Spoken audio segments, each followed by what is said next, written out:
Hey everybody, I wanted to make a quick video for you guys about yoga moves that you can do for lower back pain.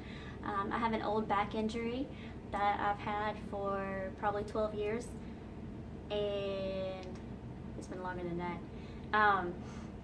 And I have been doing yoga since I was a preteen. I learned from books and VHS tapes back in the olden days.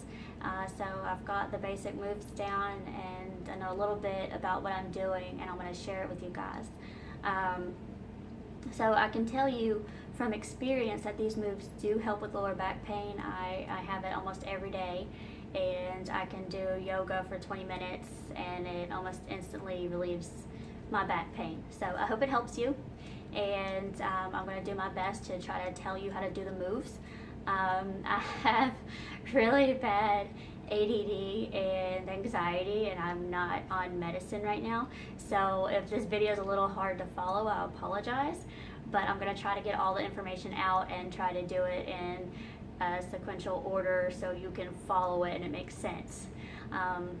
The most important thing that I can tell you about yoga is it's not about how far you can stretch or if you can do the most advanced moves. Those look nice. They're really good for Instagram and they make you feel good about yourself. You know, when you get there and you can finally do that crazy pretzel looking shape, that's cool, that's great. That's something I want to do. If you're working on that, cool, good for you. I don't blame you.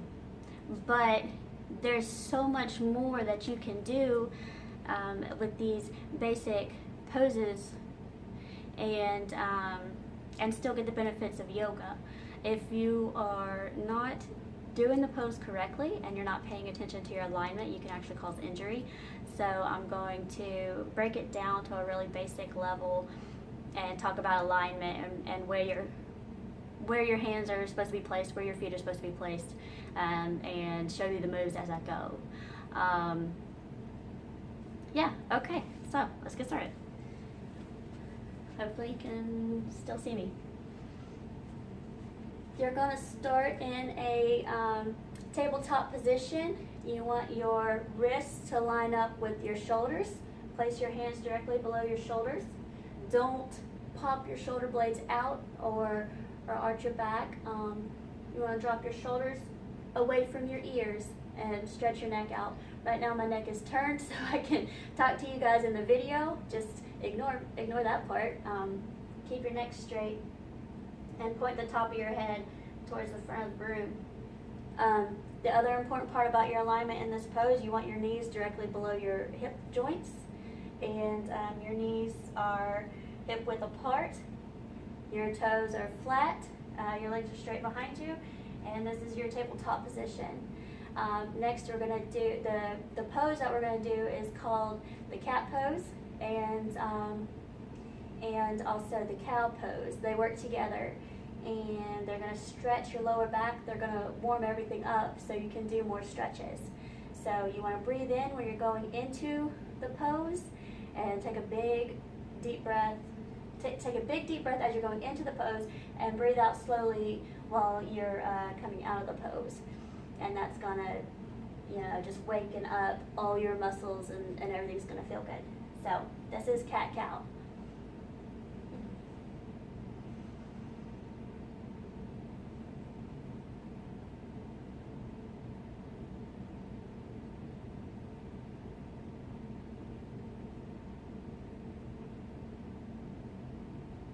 And just do that a few times, as long as it feels good, and you might not be able to stretch that far. If this is a new pose for you, that's fine, just stick with it.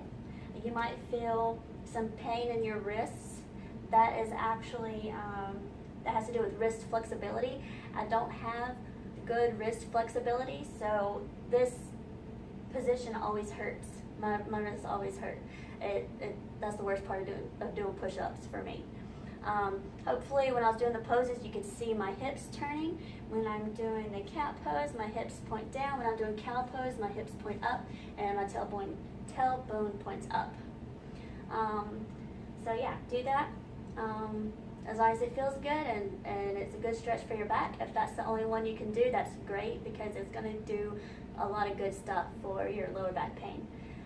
From there, I would do downward facing dog, and I'm going to show you what that looks like.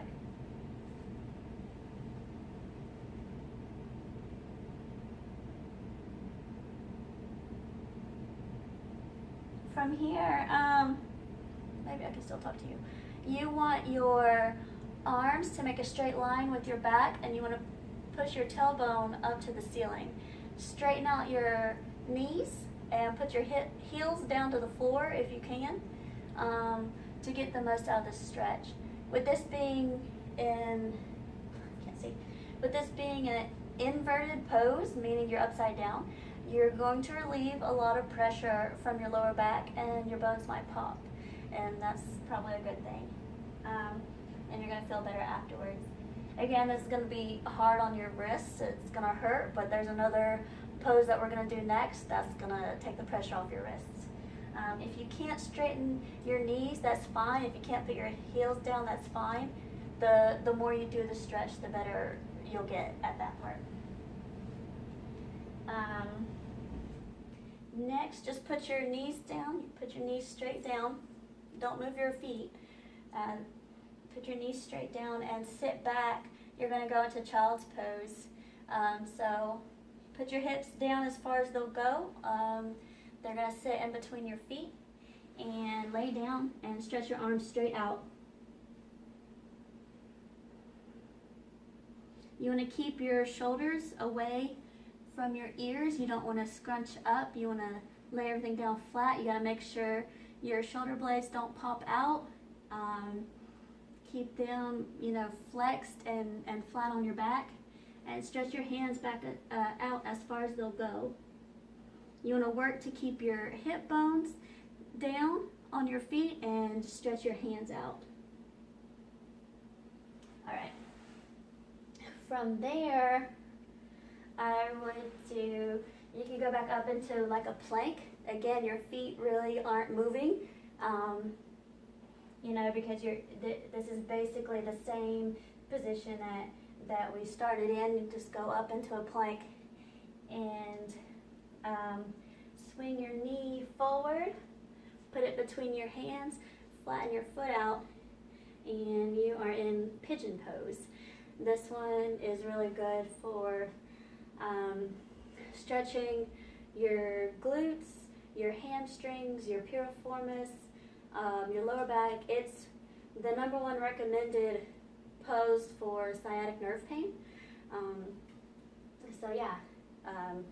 If you can't sit down all the way, stay up, but you want to work towards getting your hips down to the ground. You don't want to sit to the side. You want to bring I'm sitting on my right leg, so I'm going to bring my left hip forward and push it down as far as I can go. My left leg is straight out behind me. Over time, if this gets too comfortable for you and you want to do an advanced pose, you can move your leg forward. You can bend down over it, and eventually you'll be able to do a split. So just make sure you get both legs, do both sides. Same thing again, my right leg is straight behind me. I'm pushing my right hip down onto my left foot, and I'm stretching my hamstrings and my glutes and everything back here. And this is one of my favorite poses. And that's about it for poses that you can do for lower back pain. So I hope that helped. If you have any questions, let me know. I hope this video is easy to follow. I have ADD, and I don't know if you can tell, but yeah, hopefully that worked for you. Let me know.